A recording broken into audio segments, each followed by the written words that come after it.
Oui, bonjour à tout le monde et merci d'être là. Aujourd'hui, j'ai choisi un sujet qui cadre avec les visas. Donc, tel que vous voyez ici, mon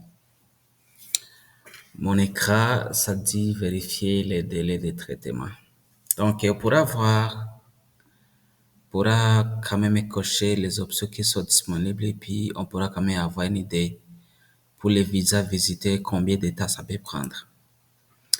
Si on est indiqué le type de demande que vous présentez, et puis résidence temporaire, voilà, on va choisir ceci. Et puis quel type de demande de résidence temporaire, ici on va choisir les options qui nous sont disponibles. C'est visa de visiter de l'étranger, visa de visiter du Canada. Ok, ok. Donc je pourrais choisir ceci. À partir de quel endroit faites-vous votre demande? Je peux dire, je vais choisir n'importe quel pays. Je peux dire que par exemple l'Ouganda. Voilà,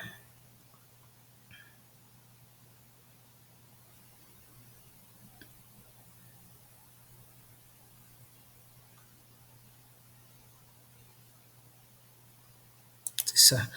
Et puis, quel type de demande de résidence temporaire?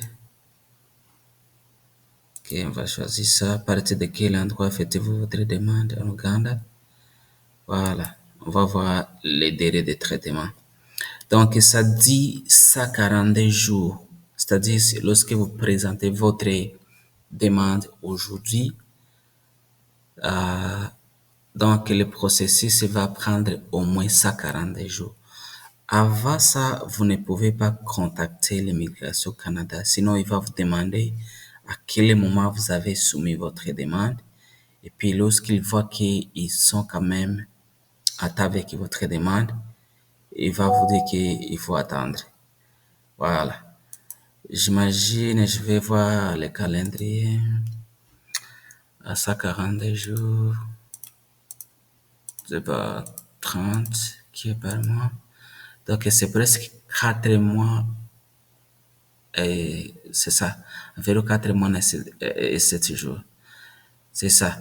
Et autre chose, si après vous avez appliqué sur votre visa et que vous êtes déjà approuvé, en d'autres termes, on vous donne le visa, dans ce cas-ci, donc vous pouvez avoir tous les documents. Sinon, le fait d'avoir le visa, en arrivant sur le territoire canadien ou bien sur les frontières du Canada, on pourra vous poser des questions. So, supposez que vous avez, euh, soit vous avez appliqué sans dire que vous venez sur la conférence et que la conférence est déjà passée. Et dans ce cas-là, il faudra vraiment être très attentif. C'est-à-dire, lorsque vous avez déjà votre visa et que votre date de conférence est déjà passée, n'allez pas directement. Soyez très attentif. Vous pouvez chercher soit une autre conférence qui va se faire dans les jours à venir et puis vous booker. Dès que vous finissez, vous allez avoir tous les documents. Euh, Là, vous êtes déjà prêt. C'est ça. Donc, pour le plus d'informations, surtout concernant les opportunités à l'étranger, n'hésitez pas à commenter sur mon YouTube. Je serai là pour vous répondre. Merci beaucoup.